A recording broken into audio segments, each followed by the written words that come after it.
Assalamualaikum warahmatullahi wabarakatuh. Kembali lagi berjumpa dalam Sapa Kalsel, dan di pagi hari ini kita akan berbicara mengenai persiapan penyelenggaraan pemilu di Kota Banjarbaru. Dan bersama kami sudah hadir Komisioner KPU Kota Banjarbaru, Pak Herianto, atau akrab disapa dengan Pak Anto. Assalamualaikum Pak Anto. Waalaikumsalam warahmatullahi wabarakatuh. Sehat Pak? Alhamdulillah sehat. Alhamdulillah sehat Pak.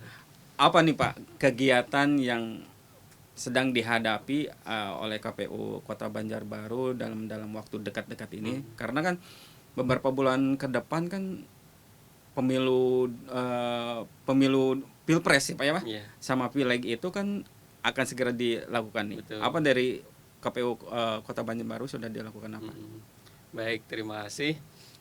Sebelumnya kami ucapkan terima kasih pada Kompas TV Banjarmasin yang sudah memberikan kesempatan kepada kita KPU Kota Banjarbaru untuk menyampaikan informasi sosialisasi tentang kepemiluan di Kota Banjarbaru sesuai dengan PKPU 3 tahun 2022 tentang tahapan penyelenggaraan pemilu. Saat ini kita sudah masuk tahapan di daftar calon untuk pemilu tahun 2024. Daftar calon tetap.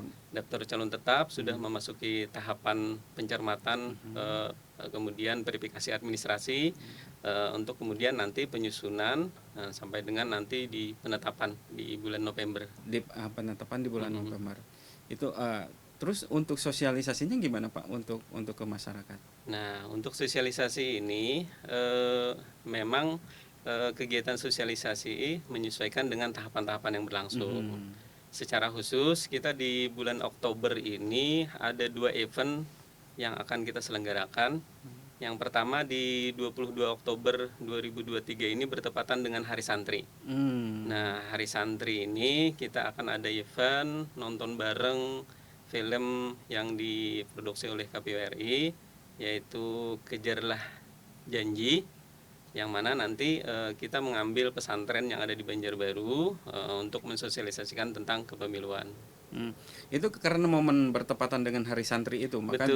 difokuskan di santri gitu, pesantren. di pesantren seperti itu.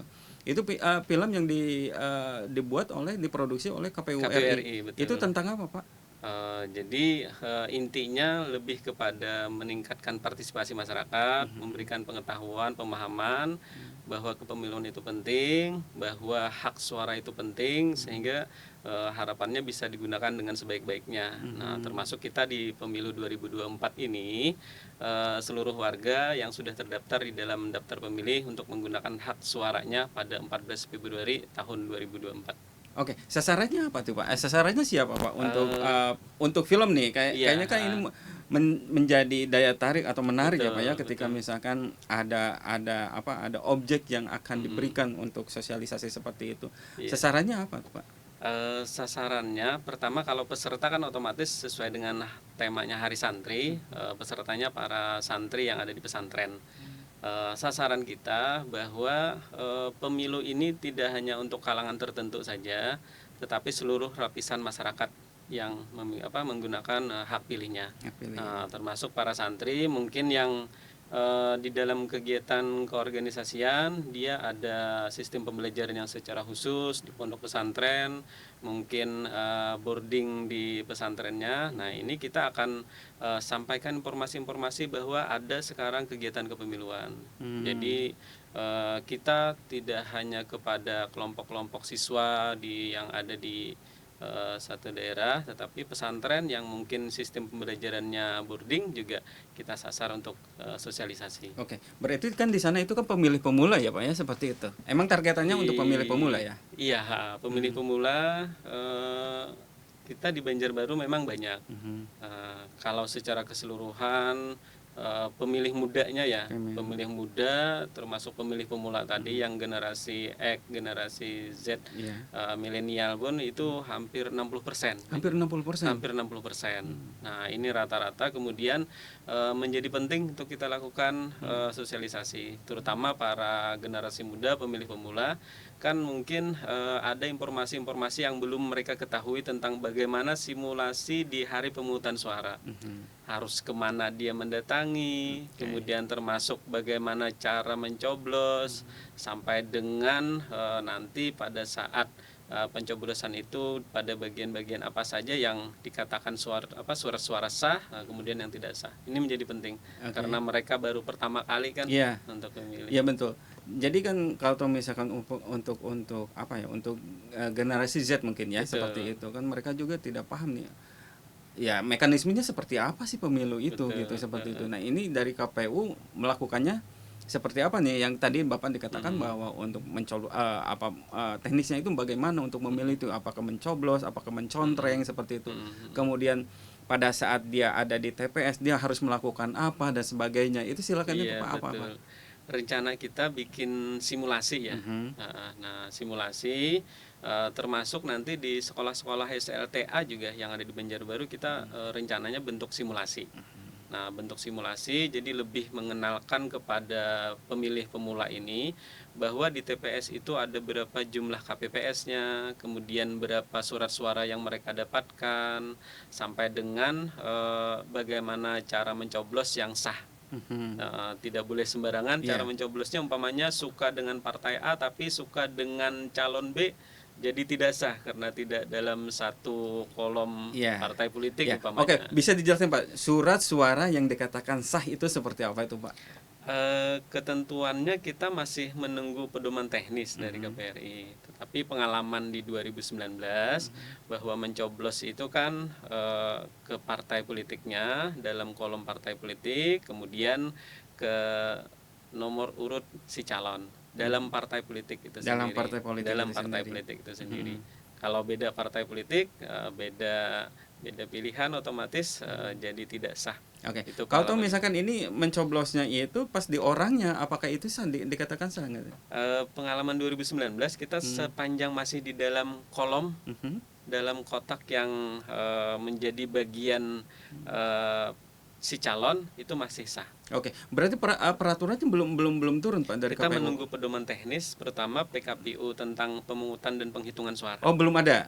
Belum ada. Berarti sejauh ini yang digunakan berarti yang PKPU yang tahun sebelumnya. Sebelumnya seperti makanya itu. Kita pada saat simulasi tidak berani juga membawa surat suaranya, karena spesifikasi surat suara yang bagaimana masih belum. Masih belum. Itu rencananya kapan Pak? Untuk aturan itu turun dari pusat gitu biasanya? Kalau kita KPU Kabupaten Kota biasanya lebih menunggu Pak. Oke, lebih menunggu ya Pak ya. Kita tunggu lagi Pak. Kita kembali saudara setelah jeda iklan berikut ini. Terima kasih saudara, masih di Sapa Kalsel dan kita kembali lagi melanjutkan perbincangan di pagi hari ini bersama Pak Anto, Komisioner KPU Kota Banjarbaru bidang sosialisasi dan pendidikan. Pak Anto, kalau tadi berbicara tentang bagaimana itu mencoblos yang sah, surat suara yang sah. Jadi kan sejauh ini kan belum ada aturan nih dari pusat, belum turun yang terbaru. Kalau tadi berbicara aturan yang tahun di 2019 seperti itu. Tapi hanya sekedar bayangan nih. Kapan nih rencananya, ada bayangan nggak aturan itu kapan turunnya sehingga dari KPU Kota bisa mendistribusikan informasi ini ke khalayak ramai gitu, seperti itu? Oke, baik. Kalau terkait dengan aturan, memang menjadi kewenangan penuh dari KPRI. Betul. Nah, kita lebih sifatnya menunggu kepada ketentuannya. Ada bocoran nggak Pak? Ini masih dalam proses penggodokan istilahnya. Masih. Itu biasanya sudah ada. Draftnya udah ada. Tapi pada saat nanti mepet Pak, mungkin kalau misalkan turunnya tiba-tiba pendek waktunya pas saat mau menjelang pencoblosan gitu, seperti itu, apa yang dilakukan oleh KPU?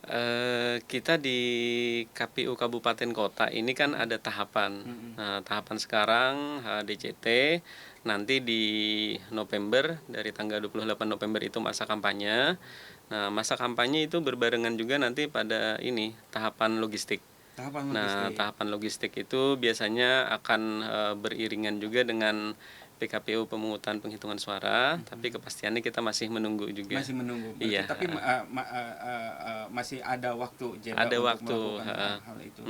karena nanti kan di bulan Januari itu di awal, tanggal 5 Januari itu sudah proses rekrutmen KPPS. Nah, proses rekrutmen KPPS sampai pertengahan Januari. Nah, proses rekrutmen KPPS selesai, berikutnya kan proses bimbingan teknis terhadap KPPS. Pada saat proses bimbingan teknis terhadap KPPS itu pedoman teknis termasuk PKPU tentang pemungutan penghitungan suara mesti harus ada, karena itu yang menjadi acuan kita untuk bimbingan teknis terhadap KPPS. Iya. Berarti kan itu juga istilahnya tidak dua kali kerja ya Pak Iya, ya, karena betul. pada saat bimbingan itu aturan sudah ada Sudah kan? ada. Karena mereka yang di bawah nih yang bersentuhan langsung ya, betul, seperti itu betul. ya. Oke. Selain tadi yang dikatakan Pak Anto sosialisasi itu penting dilakukan di pas ada momen di hari santri ya Pak ya. Betul. Seperti itu. Ada momen lagi Pak untuk mensosialisasikan itu? Iya. Karena Gen Z itu kan menyebar Pak ya? Iya, betul. Nah, ini kita di bulan Oktober ini juga bertepatan dengan 28 Oktober. Nah, peringatan Hari Sumpah Pemuda, kita arahan dari KPU RI untuk melaksanakan sosialisasi pendidikan pemilih di kalangan mahasiswa. Jadi ada kegiatan KPU Gustu Kampus juga untuk kegiatan sosialisasi pendidikan pemilih, termasuk juga nanti ada kegiatan nonton bareng juga. Nah, nonton bareng dengan film yang sama. Cuma mungkin kita di KPU Kota Banjarbaru formatnya nanti agak lebih tajam. Beda dengan yang di pesantren kan lebih kepada informasi, simulasi. Nah, kalau di kampus ini kita menyadari bahwa kawan-kawan mahasiswa ini kritis. Kita ingin mendapatkan saran, masukan, kritik untuk perbaikan penyelenggaraan pemilu di Kota Banjarbaru khususnya, sehingga pada saat hari pemungutan suara sampai dengan selesai itu bisa berjalan dengan baik. Jadi lebih kepada diskusi nanti. Lebih pada diskusi. Ini sosialisasinya isinya apa Pak yang akan disampaikan di santri, di pesantren ataupun di kampus? Tentang isi sosialisasi itu apa? Apakah hanya untuk bahwa tanggal 14 Februari itu ada pemilu, pilpres dan pileg gitu, seperti itu, atau ada bagian lain yang sekiranya itu penting gitu? Di samping mensosialisasikan tentang hari pemungutan suara, kemudian bagaimana proses di TPS, kemudian juga termasuk menyampaikan dengan partai politik yang ada berapa, termasuk juga yang penting tadi ke kampus kita diskusi. Mungkin ada yang punya pengalaman di 2019 atau 2020 pada saat pemilihan kepala daerah, apa yang masih kurang, apa yang masih perlu diperbaiki, kita minta saran, kita diskusi dengan mahasiswa, sehingga harapannya di Banjarbaru ini penyelenggaraan pemilu 2024 di 14 Februari bisa berjalan dengan baik. Oke. Mungkin ada sosialisasi mengenai belum terdaftar atau sudah terdaftarnya, atau bagaimana untuk mengecek bahwa dirinya itu sudah menjadi pemilih. Ya, seperti itu. Oke, baik. Nah, ini yang menjadi sangat penting sekali ya. Kita sosialisasikan secara masif, terus-menerus, hampir tiap hari juga, bahwa meminta kepada seluruh warga yang secara ketentuan sudah memiliki hak, sudah 17 tahun, ini untuk memastikan diri sudah terdaftar atau belum di daftar pemilih. Kita KPU Kota Banjarbaru sudah menetapkan DPT itu di 21 Juni 2023 kemarin. Nah, kita Banjarbaru ada 190.609 pemilih yang di Banjarbaru. Nah, dalam proses ini kita mengharapkan warga Banjarbaru termasuk yang lain juga untuk mengecek apakah yang bersangkutan sudah terdaftar atau belum. Termasuk juga untuk mengetahui di mana dia terdaftar. Ini bisa melalui laman KPU di www.cekdptonline.kpu.go.id. Itu sampai ke di mana kecamatannya, di mana kelurahan, bahkan sampai titik TPS bisa kelihatan di mana dia terdaftar. Oke. Passwordnya apa Pak supaya dia bisa ngecek itu? Jadi tinggal buka untuk masuk ke internet online, kemudian ketik www.cekdptonline.kpu.go.id. Nah, kemudian masuk di situ nanti akan diminta mengetik nomor NIK KTP. NIK KTP NIK ya. Oke, KTP oke. nanti kalau sudah terdaftar akan muncul di mana dia terdaftar, kemudian alamat TPS juga ada di situ. Alamat TPS juga Alamat ada. TPS titiknya sampai jalannya juga ada. Hmm. Berarti ada di lamannya apa kota atau daerahnya masing-masing Iya, gitu ya Pak ya, seperti betul, itu. betul. Oke, misalkan kota Banjarbaru tinggal kita masukin NIK-nya kita, NIK-nya. NIK KTP ya Pak ya, Iya, betul. nomor KTP ya. Nomor KTP. Nomor KTP itu akan muncul ya seperti Betul. itu. Berarti kalau tuh misalkan tidak muncul berarti belum terdaftar seperti itu. Kemungkinan yang bersangkutan belum terdaftar. Nah, kalau itu misalkan diketahui ini tidak terdaftar, itu apa yang harus dilakukan oleh si warga itu? Oke. Kalau yang bersangkutan belum terdaftar, mekanisme kita kan pengalaman 2019 bahwa yang bersangkutan masih memiliki hak untuk memilih. Nah, masih memilih hak untuk memilih, tetapi menggunakan hak pilihnya di alamat sesuai KTP di mana dia terdaftar, sesuai KTP elektronik. Kemudian menggunakan hak pilihnya 1 jam sebelum selesai kegiatan pemungutan suaranya. Oke, berarti tidak khawatir ya Pak ya Iya, ketika misalkan tidak terdaftar. tidak terdaftar di dicek online itu Iya, seperti itu, betul. tapi dia masih bisa menyalurkan atau menyuarakan Betul, hak suaranya betul. dengan cara membawa KTP pada saat Betul. hari H gitu ya, seperti itu. Oke. Dengan catatan harus sesuai alamat di KTP-nya. Harus sesuai dengan alamat di KTP-nya. Betul. Berarti kalau tuh misalkan KTP-nya itu Banjarbaru, berarti dia hak untuk di Banjarbaru. Di ya, Banjarbaru, seperti itu. betul. Oke, kalau tuh misalkan di luar itu, walaupun dia udah menetap lama, berarti nggak bisa ya Pak ya? Belum. Oke, belum. Oke, selain dari itu Pak, selain dari sosialisasi di kampus dengan targetan itu pemilih pemula ya Pak ya, Gen Z ya, seperti itu. Berarti kan tadi itu dikatakan bahwa pemilih pemula itu ada 60% ya Pak ya di. Iya, betul, Banjarbaru. Itu kebanyakan itu Gen Z atau ini? Ada yang Gen Z, ada yang milenial, kemudian ada yang Gen X juga, yang terdaftar di Banjarbaru. Itu yang paling banyak Yang milenial sama Gen Z-nya. milenial sama Gen Z. Betul. Berarti terus-terusan untuk Iya, ininya ya. betul. Oke. Begitu. Berarti selain dari kampus apa lagi Pak yang akan disosialisasikan? Kita nanti akan turun ke sekolah-sekolah juga, mencari waktu yang tidak mengganggu ke anak-anak sekolah, karena kan kita menyadari di Januari Februari itu kan sudah persiapan untuk ujian akhir ya. Nah, jadi kita mudah-mudahan nanti di November Desember itu bisa kita masifkan untuk sosialisasi ke sekolah-sekolah. Oke, sosialisasi ke sekolah-sekolah dan terus akan dilakukan seperti itu Pak ya? Iya, betul. Oke, kita tahan dulu saudara. Kita akan kembali setelah jeda iklan berikut ini. Terima kasih saudara, masih di Sapa Kalsel dan kita kembali lagi melanjutkan perbincangan di pagi hari ini. Pak, kalau tadi tentang berkaitan dengan kita bicara tentang DPT ya Pak ya, seperti itu, karena itu menjadi hal yang penting gitu, seperti itu.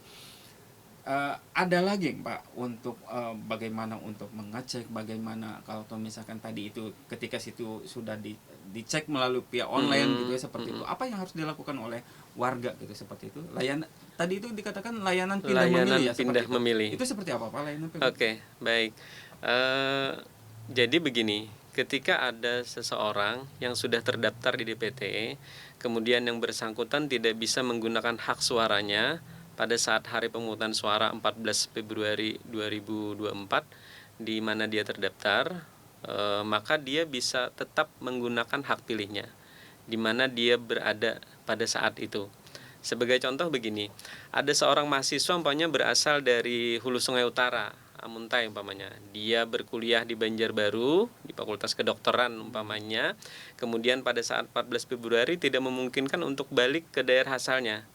Nah, yang bersangkutan kan secara daftar pemilih tetap terdaftarnya di Kabupaten Hulu Sungai Utara. Pada saat 14 Februari dia hanya bisa ada di Banjarbaru.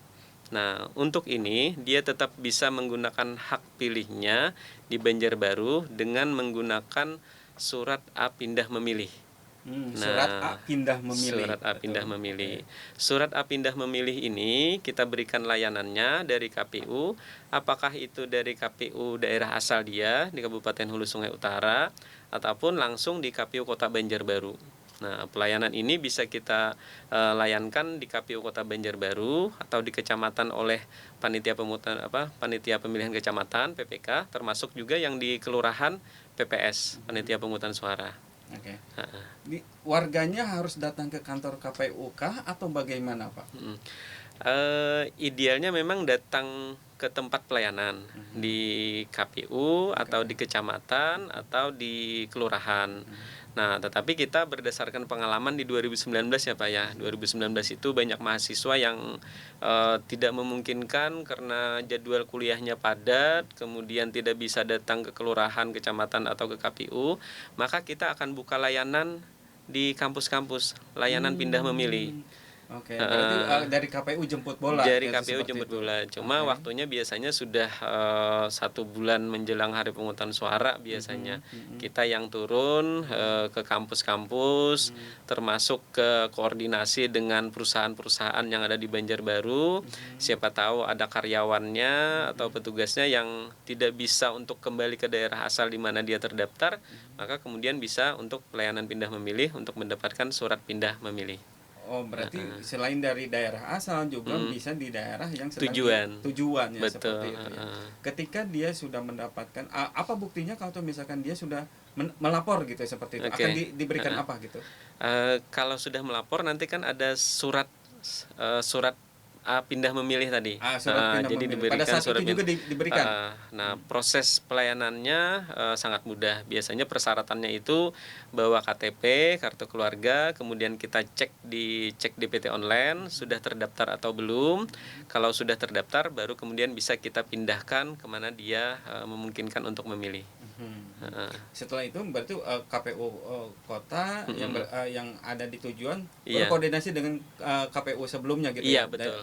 Untuk Nah, nanti kan dengan surat pindah memilih itu akan ditentukan di TPS mana dia akan memilih. Nah, ditentukan di TPS mana dia akan memilih, menyesuaikan dengan yang paling mudah bagi orang yang akan pindah memilih tersebut. Nah, terkait dengan pindah memilih ini juga yang perlu kita sampaikan bahwa pada akhirnya kemudian memang surat suara yang diterima tidak sama dengan di mana dia terdaftar. Sebagai contoh tadi dari Hulu Sungai Utara ya, karena beda daerah pemilihan. Nah, di Hulu Sungai Utara itu kan beda daerah pemilihan dengan Kota Banjarbaru. Betul. Nah, otomatis yang sama daerah pemilihannya itu pemilihan presiden dan wakil presiden. Betul. Dan anggota DPD. Anggota DPD. Anggota DPD. Otomatis yang sama daerah pemilihannya saja yang dapat surat suaranya. Kalau umpamanya dia berasal dari tanah laut, itu akan mendapatkan surat suara. Ya, karena dapilnya beda ya, Pak ya. Jadi dasarnya daerah pemilihannya. Daerah pemilihannya. Ini menjadi penting untuk kita sampaikan. Jangan sampai warga nanti kaget kenapa surat suaranya tidak sampai 5 umpamanya. Iya. Apalagi yang berarti untuk DPRD daerahnya itu tidak diberikan seperti itu. Iya, karena beda daerah pemilihan. Beda daerah pemilihan. Betul. Tapi kalau misalkan yang daerahnya sama pemilihannya itu bagaimana? Itu akan dapat. Sebagai contoh begini, mahasiswanya umpamanya berasal dari tanah laut. Nah, tanah laut ini kan satu daerah pemilihan DPRD provinsi.